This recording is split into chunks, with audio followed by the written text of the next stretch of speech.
Joining us, I'm Pat Paris. Heidi Laga is on assignment. Let's get right to that breaking news on I-10. Both directions are closed between Rita Road and Cole because of a crash and a hazmat situation. Our Andrew Christensen is there with the very latest on this nitric acid spill that is causing all kinds of problems. Andrew. So Pat, take a look at this buildup of traffic. Now this side of the road is flowing a little more smoothly than the other side. The other side is as a result of people coming off of the freeway and onto Kolb Road. But I want to turn your attention to these sirens right over here. This is what we've been hearing for the past 2 hours, just law enforcement officials coming up and down Kolb Road. Traffic was so bad at one point that they actually couldn't get onto the freeway. Now they're going just past there. It's flowing a little more smoothly. They are going through that traffic right over there. But I do want to turn your attention over to UA Tech Park. Now, about an hour and a half ago, that's when people were evacuating from there, causing even more traffic and even more of a buildup. But they have stopped evacuating from there, and people are flowing into traffic a little more easily. But as far as what officials are telling us, DPS tells us it's looking into an injury that resulted from a crash that involves a commercial truck. Now, it's a tanker that rolled over on I-10 between Rita and Kolb Roads. DPS's Hazardous Materials Response Unit and other nearby agencies are working to contain the situation. Now, so people can stay safe, first responders are evacuating the area.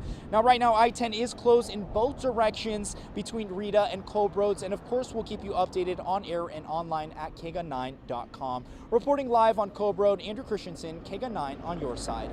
Andrew, thank you. 9 on your side's Raina Preciado also standing by. She's on Irvington near the Boneyard. She's live now, and Raina, traffic is backed up for miles there, I'm assuming still as well.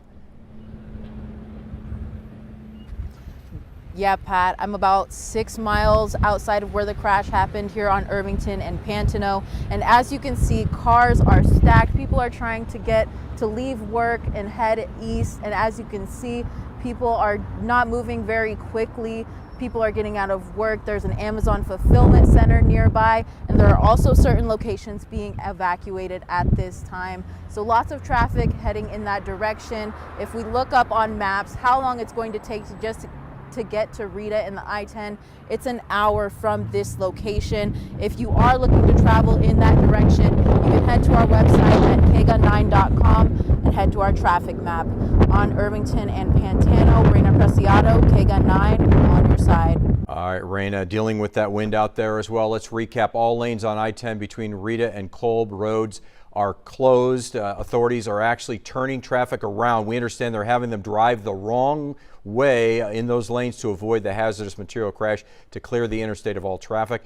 The nitric acid is being picked up by the wind, appearing as an orange-red smoke, as you see in this viewer video. It's toxic to breathe and will burn through your skin and even through metal. U of A is already evacuated. As Andrew said, their Science and Tech Park.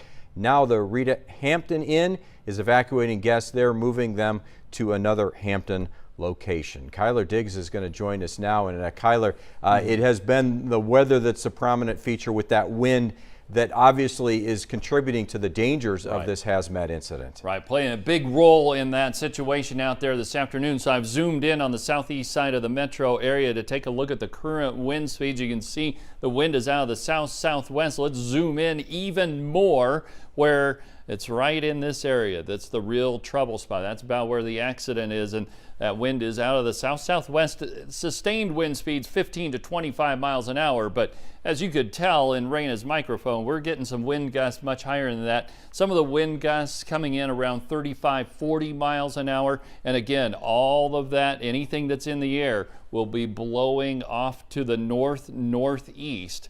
And as we take a look from our Tumamoc Hill cam, there you can see I-10, and this is